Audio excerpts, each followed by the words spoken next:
They were promised growth, they were promised jobs, and they were promised a future where opportunity was equal for everyone. But today, millions are asking a painful question. Were those promises ever real, or was Black America betrayed once again?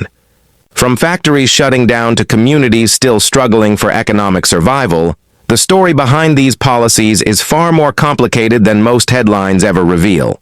Stay with us, because what you're about to hear might change the way you see America's job crisis forever. For generations, Black Americans have been told that opportunity is just around the corner, that with the right leader, the right policy, and the right plan, economic struggles would finally end. But if we look back at history from the civil rights era to the early 2000s, one truth stands out. Promises were made far more often than they were kept. Job opportunities remained scarce. Unemployment rates stayed higher compared to other groups, and entire neighborhoods saw factories close down, leaving behind empty buildings and broken dreams. The stage was already set long before Trump arrived, but his policies would take the debate in an entirely new direction. Let's rewind to the years before Trump's presidency. The Great Recession had hit Black families especially hard. While Wall Street recovered, everyday workers didn't bounce back as quickly. In 2010, Black unemployment was nearly twice as high as white unemployment. Entire industries like manufacturing, which once provided stable jobs for African American workers in cities like Detroit, Cleveland, and Chicago, were shrinking fast. Even in the Obama years, progress was uneven. By the time 2016 came around, many Black voters were still asking, why does the so-called recovery not feel like a recovery for us? This fragile economic foundation is the real backdrop to the promises Trump made on the campaign trail. Donald Trump entered the White House in 2017 with a bold message, America First. He promised to bring back jobs, especially for workers who had been forgotten by the system. That message reached many communities, including Black America. Trump highlighted record-low unemployment numbers during his term and pointed to rising wages as proof that his policies were working. But let's look deeper. Yes, unemployment for Black Americans did hit historically low levels in 2019, but the story didn't end there. Critics argue those gains were fragile, built on temporary boosts in consumer spending and corporate tax cuts, rather than long-term stability.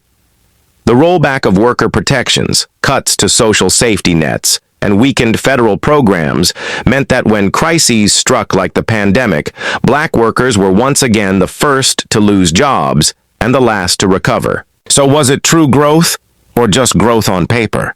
Take Marcus, a father of two in Detroit. He worked in auto manufacturing for over a decade.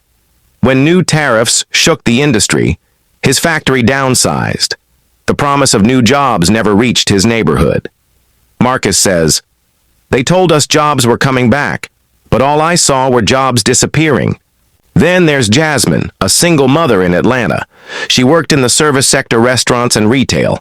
When tax breaks were given to corporations, her wages didn't rise. Instead, her hours were cut. "I kept hearing about a booming economy on TV," Jasmine recalls, "but my paycheck never changed." And let's not forget young graduates like Anthony in Chicago. After earning his degree, he believed opportunities were waiting. But with hiring freezes and growing competition, Anthony ended up working 2 part-time jobs outside his field. For him, the so-called record economy felt like a broken promise. What these stories reveal is bigger than one man, one presidency, or even one political party. The economic deck has always been stacked against minority workers. Automation, outsourcing, underfunded schools, lack of access to capital, these are structural barriers that no single administration can fix overnight. Trump's policies highlighted this reality. Short-term wins can make headlines, but without long-term investment in education, training, and community programs, the same cycle continues. Black America didn't just face betrayal under Trump. Many argue the system itself has been betraying them for decades. So what comes next?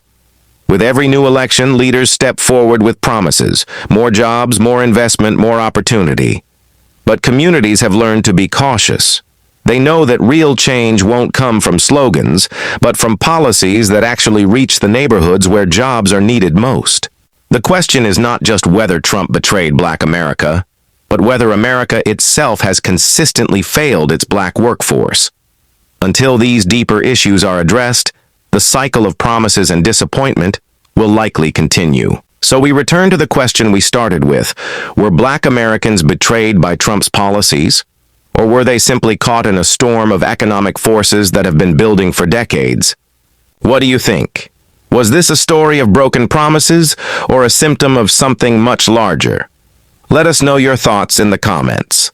And if you believe these stories need to be heard, share this video because conversations like these are the first step toward real accountability. If you like this video, please subscribe our channel and tell us in the comment box which country and city you are watching this video from.